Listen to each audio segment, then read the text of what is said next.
ಪಾಕ್ ಉಗ್ರರ ನೆಲೆಗಳ ಮೇಲೆ ಸೇನೆ ಕ್ಷಿಪಣಿ ದಾಳಿಯನ್ನು ನಡೆಸಿದೆ.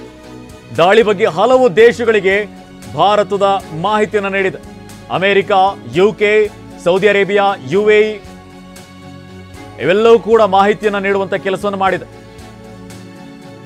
ಪಾಕ್ ಉಗ್ರರ ನೆಲೆಗಳ ಮೇಲೆ ಸೇನೆ ಕ್ಷಿಪಣಿ ದಾಳಿಯನ್ನು ಮಾಡಿತ್ತು. ದಾಳಿ ಬಗ್ಗೆ ಹಲವು ದೇಶಗಳಿಗೆ ಭಾರತ ಮಾಹಿತಿಯನ್ನು ನೀಡಿದೆ. ಇದನ್ನ ಪಾಕಿಸ್ತಾನ ಯುದ್ಧ ಅಂತ ಬಿಂಬಿಸುವಂತಹ ನಿಟ್ಟಿನಲ್ಲಿ ಹೇಳ್ಬೋದು. ನಮ್ಮ ಸೈನಿಕರ ಮೇಲೆ ಯುದ್ಧವನ್ನ ಸಾರಿದ್ದಾರೆ ಅನ್ನುವಂಥ ರೀತಿಯಲ್ಲಿ ಬಿಂಬಿಸಬಹುದು. ಇದಕ್ಕಾಗಿ ಭಾರತ ಮುಂಚಿತವಾಗಿಯೇ ಹಲವು ದೇಶಗಳಿಗೆ ಮಾಹಿತಿಯನ್ನು ಒದಗಿಸುವಂತ ಕೆಲಸವನ್ನು ಮಾಡಿದೆ. America, UAE, Saudi Arabia.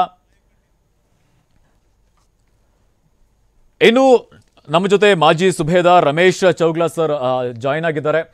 Ramesh sir, ನೀವು ಹಲವಾರು ವಿಚಾರಗಳನ್ನು ಹೇಳ್ತಾ ಇದ್ರಿ. ಇನ್ನು ಪಾಕಿಸ್ತಾನ ನಾವು ಮೊದಲಿಂದನೂ ಕೂಡ ಗಮನಿಸ್ತಾ ಇದ್ದೀವಿ, ಉಗ್ರ ಪೋಷಿತ ರಾಷ್ಟ್ರ ಅಂತಲೇ ಕರೆಸಿಕೊಳ್ಳುತ್ತೆ. ಹಲವಾರು ದೇಶಗಳು ಕೂಡ ಅದನ್ನು ಬೊಟ್ಟು ಮಾಡಿ ತೋರಿಸ್ತಾ ಇದ್ರು ಕೂಡ, ಆದರೆ ನಾವು ಯಾವುದೇ ಒಂದು ಉಗ್ರರನ್ನು ಸಲಹುತ್ತಾ ಇಲ್ಲ, ನಾವು ಅಲ್ಲಿ ಅವ್ರನ್ನ ಇಟ್ಕೊಂಡಿಲ್ಲ ಅನ್ನುವಂಥ ರೀತಿಯಲ್ಲಿ ಹೇಳ್ತಾ ಇರುವಂಥದ್ದು. ಆದರೆ ಈಗ ಟಾರ್ಗೆಟ್ ಮಾಡಿರುವಂಥದ್ದು ಜೈಷ್ ಎ ಮೊಹಮ್ಮದ್ ಆಗಿರ್ಬೋದು, ISI ಆಗಿರ್ಬೋದು, ಇಂತಹ ಉಗ್ರರ ಒಂದು ನೆಲೆಗಳನ್ನು ಟಾರ್ಗೆಟ್ ಮಾಡಿ ಹೊಡೆದುರುಳಿಸುವಂಥ ಕೆಲಸವನ್ನು ಮಾಡ್ತಾ ಇದೆ. ಪಾಕಿಸ್ತಾನ ಯಾವ ರೀತಿಯಾಗಿ ಉಗ್ರವಾದವನ್ನು ಬೆಳೆಸ್ತಾ ಇದೆ?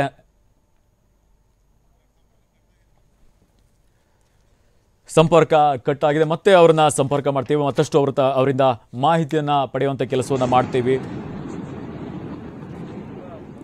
ಅಮೆರಿಕ ಹಾಗೆಯೇ UK, ಸೌದಿ ಅರೇಬಿಯಾ, UAE ದೇಶಗಳಿಗೆ ಭಾರತ ಈ ಒಂದು ದಾಳಿಯ ವಿಚಾರಕ್ಕೆ ಸಂಬಂಧಪಟ್ಟಂತೆ ಮಾಹಿತಿಯನ್ನು ಒದಗಿಸುವಂತಹ ಕೆಲಸವನ್ನು ಮಾಡಿದೆ.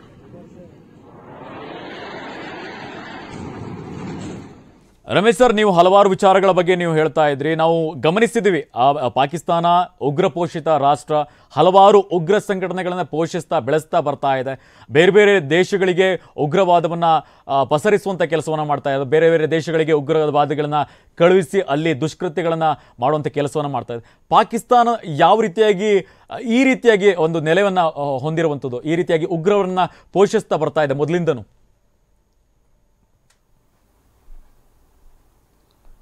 1990ಕ್ಕಿಂತ ಮುಂಚೆನೂ ಯಾವಾಗ ಉಗ್ರವಾದಿ ಸಂಘಟನೆಗಳು ಶುರುವಾದವು, ಮೊದಲಿಗೆ ನಮ್ಮ ಜಮ್ಮು ಕಾಶ್ಮೀರದಲ್ಲಿ JKLF ಅಂತ ಒಂದು ಸಂಘಟನೆ ಇತ್ತು, ಜಮ್ಮು ಕಾಶ್ಮೀರ್ ಲಿಬರೇಷನ್ ಫ್ರಂಟ್ ಅಂತ. ಅದರಲ್ಲಿ ಒಂದು ಪಕ್ಷದ ಯುವಕರನ್ನು ಸೆಳೆತ ಮಾಡಿ ಅವ್ರಿಗೆ ಪಾಕಿಸ್ತಾನದಲ್ಲಿ ಟ್ರೈನಿಂಗ್ ಕೊಟ್ಟು ಅವರನ್ನು ಮೈಂಡ್ ವಾಶ್ ಮಾಡಿ ಭಾರತಕ್ಕೆ ನುಸುಳಿಕೆಯನ್ನು ಮಾಡ್ತಿತ್ತು. ಅವರಿಗೆ ಸಹಾಯ ಮಾಡ್ತಿರೋಂಥ ಪಾಕಿಸ್ತಾನಿ ಆದಂಥ ಲಾಂಚ್ ಪ್ಯಾಡ್ಗಳು, ಅಲ್ಲಿ ಕೆಲವೊಂದು ಶಿಬಿರಗಳಿವೆ. ಆ ಶಿಬಿರ ನಂತರ ಏನಿರ್ತವೆ, ಒಂದು ಲಾಂಚ್ ಪ್ಯಾಡ್ಗಳಂತ ಇರ್ತವೆ. ಅಲ್ಲಿಂದ ಯಾವ ರೀತಿ ಭಾರತದಲ್ಲಿ ನುಸುಳಬೇಕು, ಯಾವ ರೀತಿ ಹೋಗಿ ಅವರ ಮೇಲೆ ಪ್ರಹಾರ ಮಾಡಬೇಕು, ಯಾವ ಇವರನ್ನು ಹೊಡಿಬೇಕು ಅಂತಲ್ಲೊಂದು ಕೆಲವೊಂದು ದುಷ್ಟ ಶಕ್ತಿಗಳು ಅವರ ಹಿಂದೆ ಇರ್ತವೆ. ಆ ದುಷ್ಟ ಶಕ್ತಿಗಳು ಏನು ಮಾಡ್ತವೆ, ಲಾಂಚ್ ಪ್ಯಾಡ್ ಮುಖಾಂತರ ಭಾರತದ ಗಡಿಯಲ್ಲಿ ನುಸುಳಿಕೆಯನ್ನು ಮಾಡ್ತವೆ. ಏಕೆಂದರೆ ನಮ್ಮ ಕಾಶ್ಮೀರ ಕಣಿವೆ ಬೆಟ್ಟ ಗುಡ್ಡಗಳಿಂದ ಕೂಡಿದಂಥದ್ದು. ಅಂಥದ್ರಲ್ಲಿ ಒಂದು ಮಳೆ ಆಗಲಿ, ಚಳಿ ಆಗಲಿ, ಬರ್ಫ್ ಬೀಳುವಂಥ ಸಮಯವಾಗಲಿ ಅವನ್ನೆಲ್ಲ ಉಪಯೋಗ ಮಾಡಿಕೊಂಡು ಒಳ ನುಸುಳಿಕೆಯನ್ನು ಮಾಡ್ತವೆ. ಈ ಥರ ಬರ್ತಾ ಇದ್ದು JKLF ಮೊದಲಿತ್ತು. ಆ ನಂತರ ಹಿಜ್ಬುಲ್ ಮುಜಾಹಿದೀನ್ ಅಂತ ಆಯಿತು. ಹಿಜ್ಬುಲ್ ಮುಜಾಹಿದೀನು ಅದು ಒಂದು ಕಾಶ್ಮೀರದ ಯುವಕರನ್ನು ಕೂಡಿಸಿ ಅವರಿಗೂ ಒಂದು ಇಸ್ಲಾಮಿಕ್ ಒಂದು ಏನಿದೆ ಅದರ ಬಗ್ಗೆ ಒಂದು ಇದು ತಿಳುವಳಿಕೆಯನ್ನು ಕೊಟ್ಟು ಅವರನ್ನು ಉಗ್ರವಾದಿಗಳನ್ನು ಮಾಡಿಸಿ ಅವರನ್ನು ಭರ್ತಿ ಮಾಡಿ ಅವರಿಗೆ ಪ್ರಶಿಕ್ಷಣ ಕೊಟ್ಟು ಭಾರತದಲ್ಲಿ ನುಸುಳಿಕೆಯನ್ನು ಮಾಡ್ತಾ ಇರ್ತಿತ್ತು. ಇದೇ ರೀತಿ ಮುಂದುವರ್ತಾ ಬಂತು. 90ರ ನಂತರ ಕೆಲವು ವಿಚಾರಗಳಾಗಿ ಆ ನಂತರ ಬಂದದ್ದು ಲಷ್ಕರ್ ಎ ತೊಯ್ಬಾ. ಲಷ್ಕರ್ ಎ ತೊಯ್ಬಾ ಇದು ಪಾಕಿಸ್ತಾನದ ಒಂದು ಉಗ್ರವಾದಿ ಸಂಘಟನೆ. ಈಗಾಗಲೇ ಇದು ಅಂತಾರಾಷ್ಟ್ರೀಯ ಮಟ್ಟದಲ್ಲಿ ಇದನ್ನು ಬ್ಯಾನ್ ಮಾಡಿದ್ದಾರೆ. ಆದರೂ ಕೂಡ ಅಲ್ಲಿನ ಸರ್ಕಾರ ಹಾಗೂ ISIದ ಕುಮ್ಮಕ್ಕಿನ ಮುಖಾಂತರ ಅಲ್ಲಿ ಸೇನೆ ಮುಖಾಂತರ ಉಗ್ರವಾದಿಗಳಿಗೆ ಶಿಬಿರವನ್ನು ರಚಿಸಿ ಅಲ್ಲಿ ಅವರಿಗೆ ಪ್ರಶಿಕ್ಷಣ ಕೊಟ್ಟು ಯಾವ ರೀತಿ ಭಾರತದಲ್ಲಿ ನುಸುಳಬೇಕು, ಯಾವ ರೀತಿ ನೀವು ಕಾರ್ಯಗಳನ್ನು ಕೊಡಬೇಕು, ಇವತ್ತು ಬಂದೂಕಿನ ಟ್ರೈನಿಂಗ್ ಆಗಲಿ, ಇಲ್ಲಿ ನಮ್ಮ ನಾಗರಿಕನ ಹೊಡೆಯುವ ಟ್ರೈನಿಂಗ್ ಆಗಲಿ, ಯಾವ ರೀತಿ ಮಾಡಬೇಕು ಮತ್ತು ಅಲ್ಲಿ ಭಾರತ ಯಾವಾಗಲೂ ತಲೆ ಎತ್ತಬಾರದಂತ ಮಾಡುವಂಥ ಅವರನ್ನು ಬ್ರೈನ್ ವಾಶ್ ಮಾಡ್ತಾ ಇದ್ರು. ಹಾಗೆಯೇ ಮುಂದುವರಿತಾ ಲಷ್ಕರ್ ತೊಯ್ಬಾ ಇತ್ತು. ಆ ನಂತರ ಕೆಲವೊಂದು ಸಂಘಟನೆಗಳು ಈಗೀಗ ನೀವು ನೋಡ್ತಾ ಇದ್ದೀರಿ ರಿಜಿಸ್ಟ್ರೇಷನ್ ಫ್ರಂಟ್ ಅಂತಲ್ಲಂದು ಇಂಥ ಒಂದು ಸಂಘಟನೆಗಳು ಬೇರೆ ಬೇರೆ ರೀತಿಯಾಗಿ ಬಂದು ಇಲ್ಲಿ ನಮ್ಮ ಭಾರತ ದೇಶದಲ್ಲಿ ಅದರಲ್ಲಿಯೂ ಕಾಶ್ಮೀರದಲ್ಲಿ ಬಂದು ನುಸುಳಿಕೆಯನ್ನು ಮಾಡಿ ಜನರ ಮೇಲೆ ಗುಂಡಿನ ಸುರಿಮಳೆ ಮಾಡೋದು, ನರಮೇಧ ಮಾಡೋದು, ಈ ಥರ ಒಂದು ಕುಕೃತ್ಯಗಳನ್ನು ಮಾಡಿ ಜನರಲ್ಲಿ ಭಯಭೀತಿ ಮಾಡಿ ಹೋಗುವಂಥ ಕೆಲಸವನ್ನು ಮಾಡ್ತಾ ಇದ್ದರು. ಅದೇನೇ ನಮ್ಮ ಇಷ್ಟು ದಿನ ಸಹಿಸಿಕೊಂಡಂಥ ಭಾರತ ನಮ್ಮ ಪ್ರಬಲವಾದ ರಾಷ್ಟ್ರವಾದರಿಂದ ಮೊನ್ನೆ ನಡೆದಂಥ ಬೈಸ್ರನ್ ಒಂದು ನರಮೇಧ ಇತ್ತು. ಅದರಲ್ಲಿ ಏನು 26 ಜನರ ಒಂದು ಪ್ರಾಣವನ್ನು ತೆಗೆದುಕೊಂಡಿತ್ತು.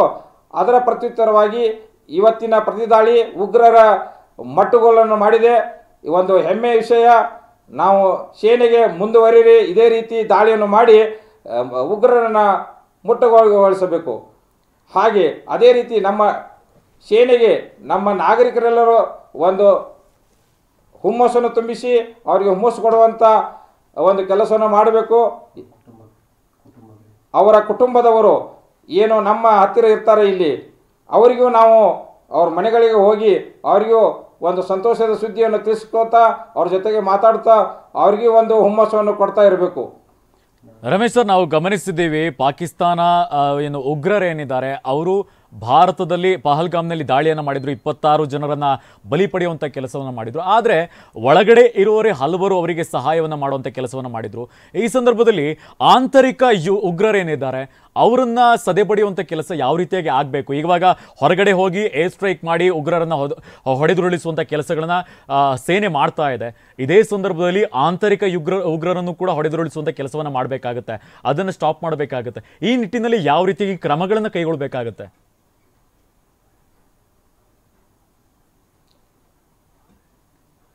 ನಮ್ಮ ಬೇಹುಗಾರಿಕೆ ಸಂಸ್ಥೆಗಳು ಈಗಾಗಲೇ ಸಕ್ರಿಯವಾಗಿ ಕೆಲಸ ಮಾಡ್ತಾ ಇದ್ದೀವಿ.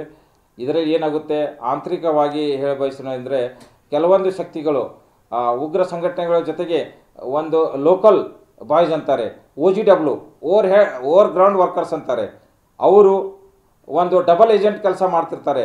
ಕೆಲವೊಂದು ಕಡೆ ಅವ್ರ ಕಡೆಯೂ ಇರ್ತಾರೆ, ಕೆಲವೊಂದು ಕಡೆ ನಮ್ಮ ಕಡೆಯೂ ಇರ್ತಾರೆ. ಎಲ್ಲ ಕಡೆಯಿಂದ ಮಾಹಿತಿ ತಗೊಂಡು ಅದರ ಲಾಭ ತಗೊಂಡು ಈ ರೀತಿ ಕೃತ್ಯಗಳಿಗೆ ನರಮೇಧಕ್ಕೆ ಅವರೇ ಮುಖ್ಯ ಕಾರಣರು. ಮೊದಲು ಅವ್ರನ್ನ ಸದಿ ಬಡಿಬೇಕು. ನಾವು ಮುಖ್ಯವಾಗಿ ಮೊದಲು ನಮ್ಮ ಭಾರತದಲ್ಲಿ ಇದ್ದು ನಮ್ಮ ಭಾರತಕ್ಕೆ ದ್ರೋಹ ಬಗೆದು ಈ ರೀತಿ ಕೆಲಸ ಮಾಡೋರನ್ನು ಸಮಾಜದಲ್ಲಿ ಗುರುತಿಸಿಕೊಂಡು ಅವರನ್ನು ಮುಟ್ಟುಗೋಲು ಹಾಕಿ ಅವರ ಮನೆಗಳಿಂದ ಹಿಡಿದು ಎಲ್ಲವನ್ನು ನೆಲಸಮ ಮಾಡಿ ಭಾರತದಿಂದ ಅವರನ್ನು ಹೆಸರನ್ನು ತೆಗೆದು ಹಾಕಬೇಕು. ಯಾವುದೇ ರೀತಿ ಸರ್ಕಾರಿ ಸೌಲಭ್ಯಗಳು ಯಾವುದೇ ಸಿಗದಂತೆ ಮಾಡಬೇಕು. ಸರ್ಕಾರ, ಕೇಂದ್ರ ಸರ್ಕಾರ, ಅಲ್ಲಿನ ರಾಜ್ಯ ಸರ್ಕಾರ ಕಟ್ಟುನಿಟ್ಟಿನ ನಿಯಮಗಳನ್ನು ಅವರ ಮೇಲೆ ಹೊರಿಸಿ ಈ ರೀತಿ ಕ್ರಮಗಳನ್ನು ತೆಗೆದುಕೊಂಡರೆ ಪಕ್ಕಾ ಒಂದು ನಮ್ಮ ಪರವಾಗಿ ಒಂದು ಸಕ್ಸಸ್ ಸಿಗುತ್ತೆ ಅಂತ ಹೇಳ ಬಯಸ್ತೇನೆ.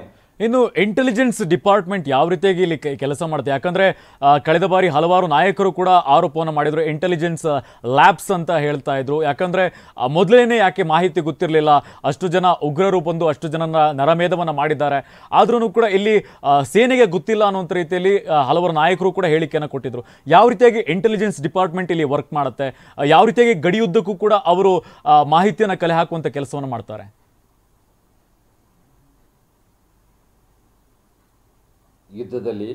ಯುದ್ಧಕ್ಕಿಂತ ಮೊದಲು, ತದನಂತರ ಸಾಮಾನ್ಯ ಒಂದು ಸ್ಥಿತಿಯಲ್ಲಿ ನಮ್ಮ ಬೇಹುಗಾರಿಕೆ ಸಂಸ್ಥೆಗಳು ಕೆಲಸ ಮಾಡ್ತಾ ಇರ್ತವೆ. ಅದರಲ್ಲಿ ಕೂಡ ನಮ್ಮ research and analysis wing, IB ಇರುತ್ತೆ, ಇನ್ಫಾರ್ಮೇಷನ್ ಬ್ಯೂರೋ ಇರುತ್ತೆ, ನಮ್ಮ ಮಿಲಿಟರಿ ಇಂಟೆಲಿಜೆನ್ಸ್ ಬ್ಯೂರೋ ಇರುತ್ತೆ. ಈ ರೀತಿ ಕೆಲವು ಪೊಲೀಸ್ ಡಿಪಾರ್ಟ್ಮೆಂಟಲ್ಲೂ ಇಂಟೆಲಿಜೆನ್ಸ್ ಒಂದು ಡಿಪಾರ್ಟ್ಮೆಂಟ್ ಇರುತ್ತೆ. ಇಂಥ ಹಲವು ಸಂಸ್ಥೆಗಳು ಕೆಲಸ ಮಾಡ್ತಾ ಇರ್ತವೆ. ಅದು ನಿರಂತರವಾಗಿ ರಾತ್ರಿ ಇಡೀ 24 ತಾಸು ಅವು ಕೆಲಸ ಮಾಡ್ತಾ ಇರ್ತವೆ. ಯಾವುದೇ ಬಾಹ್ಯ ಆಂತರಿಕ ಯಾವ ಇದ್ರೂ ಇನ್ಪುಟ್ಗಳು ಏನೇ ಇರಲಿ ಸಮಸ್ಯೆಗಳು ಅದರ ಬಗ್ಗೆ ನಮ್ಮ ರಕ್ಷಾ ಮಂತ್ರಿಗಳಿಗಾಗಲಿ, ಯಾವುದೇ ಡಿಫೆನ್ಸ್ ಫೋರ್ಸ್ಗಳಿಗಾಗಲಿ, ಗೃಹ ಮಂತ್ರಿಗಳಿಗಾಗಲಿ, ಪ್ರಧಾನಮಂತ್ರಿಗಳಿಗಾಗಲಿ ಇದು ನೇರವಾಗಿ ಅವರು ಇದನ್ನು ಸೂಚನೆಯನ್ನು ಕೊಡ್ತಾ ಇರ್ತಾರೆ. ಅದ್ರ ಬಗ್ಗೆ ಇಲ್ಲಿ ಯಾವುದೋ ಒಂದು ನರಮೇಧಕ್ಕೆ ಇದು ಇಂಟೆಲಿಜೆನ್ಸ್ ಫೇಲ್ಯೂರ್ ಅನ್ನೋದು ಇದು ಒಂದು ತಪ್ಪು ಮಾಹಿತಿ. ಏಕೆಂದರೆ ಇದು ಇಂಟೆಲಿಜೆನ್ಸ್ ಫೇಲ್ಯೂರ್ ಅಲ್ಲ. ಇಂಥ ಒಳನುಸುಳಿಕೆಗಳು ಅಂಥ ದೊಡ್ಡ ಒಂದು ಪ್ರದೇಶ, ಕಣಿವೆ ಪ್ರದೇಶದಲ್ಲಿ ಇಂಥ ಚಿಕ್ಕ ಪುಟ್ಟ ಒಂದು ಇದು ನಡೀತಾ ಇರ್ತವೆ. ರಮೇಶ್ ಸರ್, ಹಾಗೆ ಸಂಪರ್ಕದಲ್ಲಿ ಮತ್ತಷ್ಟು ಬ್ರೇಕಿಂಗ್ ನ್ಯೂಸ್ ಬರ್ತಾ ಇದೆ. ಇದಕ್ಕೆ ಸಂಬಂಧಪಟ್ಟಂತೆ ಆಪರೇಷನ್ ಸಿಂಧೂರ್ಗೆ ಪತರುಗುಟ್ಟಿದ ಪಾಕಿಸ್ತಾನ. ಪೂಂಚ್ ರಜೌರಿಯಲ್ಲಿ ಕಳ್ಳರಂತೆ ಅಡಗಿ ಫೈರಿಂಗ್ ಮಾಡಲಾಗ್ತಾ ಇದೆ. ಭಾರತೀಯ ಸೇನಾ ನೆಲೆಗಳ ಮೇಲೆ ಪಾಕ್ ಫೈರಿಂಗ್ ಮಾಡ್ತಾ ಇದೆ. ಪಾಕಿಸ್ತಾನದ ದಾಳಿ ಪ್ರತಿದಾಳಿ ನಡೆಸಿರುವಂತಹ ಬಿಎಸ್ಎಫ್ ಯೋಧರು ಆಪರೇಷನ್ ಸಿಂಧೂರ್ಗೆ ಈಗ ಪಾಕಿಸ್ತಾನ ಪತರಗುಟ್ಟು ಹೋಗ್ತಾ ಇದ್ದಾರೆ. ಪೂಂಚ್ ಹಾಗೇನೆ ರಜೌರಿಯಲ್ಲಿ ಕಳ್ಳರಂತೆ ಅಡಗಿ ಸೈನಿಕರು ಫೈರಿಂಗ್ ಮಾಡ್ತಾ ಇದ್ದಾರೆ. ಭಾರತದ ಸೇನಾ ನೆಲೆಗಳ ಮೇಲೆ ಪಾಕ್ ಫೈರಿಂಗ್ ಮಾಡ್ತಾ ಇದೆ. ಒಂದು ಕಡೆಯಲ್ಲಿ ಆಪರೇಷನ್ ಸಿಂಧೂರ್ ಹೆಸರಿನಲ್ಲಿ ಉಗ್ರರ ಅಡಗುತಾಣಗಳನ್ನ ಹೊಡೆದುರುಳಿಸುವಂತಹ ಕೆಲಸವನ್ನು ಮಾಡಲಾಗಿತ್ತು. ಏರ್ ಸ್ಟ್ರೈಕ್ ಮಾಡಲಾಗಿತ್ತು. ಸುಮಾರು 50 ಜನ ಉಗ್ರರನ್ನ ಸದೆಬಡಿಯುವಂತಹ ಕೆಲಸವನ್ನ ಭಾರತದ ಸೇನೆ ಮಾಡಿದೆ. ಇದೇ ಸಂದರ್ಭದಲ್ಲಿ ಪಾಕಿಸ್ತಾನ ಭಾರತ ಗಡಿ ಭಾಗದಲ್ಲಿ ಕಳ್ಳರಂತೆ ಅಡಗಿ ಫೈರಿಂಗ್ ಮಾಡ್ತಾ ಇದೆ. ಪೂಂಚ್ ಹಾಗೇನೆ ರಜೌರಿ ಕ್ಷೇತ್ರ ಏನಿದೆ, ಈ ಒಂದು ಪ್ರದೇಶದಲ್ಲಿ ಪಾಕ್ ಸೇನೆ ಕಳ್ಳರಂತೆ ದಾಳಿ ಮಾಡುವಂಥ ಕೆಲಸವನ್ನು ಮಾಡ್ತಾ ಇದೆ. ಈ ದಾಳಿಗೆ ಬಿಎಸ್ಎಫ್ ಯೋಧರು ಪ್ರತಿ ದಾಳಿಯನ್ನು ನಡೆಸುವಂಥ ಕೆಲಸವನ್ನು ಮಾಡ್ತಾ ಇದ್ದಾರೆ. ಬಾರ್ಡರ್ ಸೆಕ್ಯೂರಿಟಿ ಫೋರ್ಸ್ ಏನು ನಿಯೋಜನೆಗೊಂಡಿದ್ದಾರೆ ಅವರೆಲ್ಲರೂ ಕೂಡ ಇದಕ್ಕೆ ತಕ್ಕ ಉತ್ತರವನ್ನು ಕೊಡುವಂಥ ಕೆಲಸವನ್ನು ಮಾಡ್ತಾ ಇದ್ದಾರೆ. ಒಂದು ಕಡೆಯಲ್ಲಿ ಭಾರತ ಈಗಾಗಲೇ ಸ್ಪಷ್ಟಪಡಿಸಿದೆ, ನಾವು ಪಾಕ್ ಸೈನಿಕರ ಮೇಲೆ, ಪಾಕ್ ಸೇನಾ ನೆಲೆಗಳ ಮೇಲೆ ಇಲ್ಲೂ ಕೂಡ ಅಟ್ಯಾಕ್ ಮಾಡಿಲ್ಲ ಅಂತ. ಇನ್ನು ರಮೇಶ್ ಸರ್, ನಾವೀಗ ಗಮನಿಸ್ತಾ ಇದ್ದೀವಿ, ಭಾರತ ಪಾಕಿಸ್ತಾನ ಗಡಿಯಲ್ಲಿ ಯುದ್ಧ ಕಾರ್ಮೋಡ ಸನ್ನಿವೇಶ ಅಲ್ಲಿ ನಿರ್ಮಾಣ ಆಗಿದೆ. ಪಾಕಿಸ್ತಾನ ಯೋಧರು ಕೂಡ ಅಲ್ಲಿ ಫೈರಿಂಗ್ ಮಾಡ್ತಾ ಇದ್ದಾರೆ ಅನ್ನುವಂತಹ ಮಾಹಿತಿನೂ ಕೂಡ ಲಭ್ಯವಾಗ್ತಾ ಇದೆ. ಇದು ಎಲ್ಲಿ ತನಕ ಹೋಗುವಂಥ ಸಾಧ್ಯತೆ ಇದೆ ಈಗ?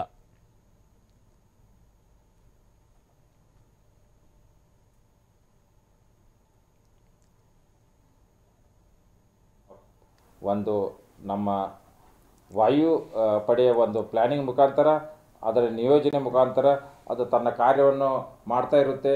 ಅದರಲ್ಲಿ ಏನು ಬೇರೆ ವಿಷಯ ಹೇಳಲಿಕ್ಕೆ ಬಯಸೋದಿಲ್ಲ.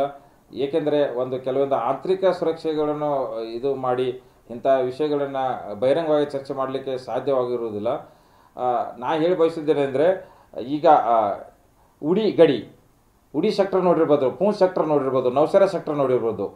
ಇಲ್ಲಿ ನಮ್ಮ ಸೇನೆ ಪೂರ್ತಿಯಾಗಿ ಕಣಿವೆ ಪ್ರದೇಶವಾಗಿರುತ್ತೆ. ಇಲ್ಲಿ ಪೂರ್ತಿಯಾಗಿ ಸನ್ನದ್ಧವಾಗಿದೆ. ಮುಂದಿನ ದಿನಮಾನಗಳಲ್ಲಿ ಮುಂದೆ ಹಾಗೆ ಹೊರಿತಾ ಲಾಹೋರು, ನೀವು ಗೊತ್ತಿರ್ಬೋದು, ಉಡಿಯಿಂದ ಸುಮಾರು 110 ಕಿಲೋಮೀಟ್ರು, ಕೇವಲ 110 ಕಿಲೋಮೀಟ್ರು ಮುಜಫರಾಬಾದ್ ಇದೆ. ತಾವು ಸಹ ಕೇಳಿರ್ಬೋದು, ಒಂದು ಬಸ್ ಹೋಗ್ತಿತ್ತು, ಡೆಲ್ಲಿ ಮುಜಫರಾಬಾದ್ ಬಸ್ಸು. ಆ ಬಸ್ನಲ್ಲಿ ನಾನು ಸೇವೆ ಸಲ್ಲಿಸಿದ್ದೀನಿ. ಅದು ಅದೇ ಗಡಿಯಿಂದ ಲಾಸ್ಟ್ ಬಾರ್ಡರ್ ತನಕ ನಾನು ಹೋಗಿ ಅಲ್ಲಿ ಅವ್ರನ್ನ ಪ್ರವಾಸಿಗರನ್ನು ಅವರ ಪಾಕಿಸ್ತಾನಕ್ಕೆ ಹ್ಯಾಂಡ್ ಓವರ್ ಮಾಡಿ ನಾವು ಮತ್ತು ಅಲ್ಲಿಂದ ಬರುವಂಥ ಪ್ರವಾಸಿಗರನ್ನು ನಾವು ಇಲ್ಲಿ ತೊಗೊಂಡು ಬರ್ತಿದ್ವಿ.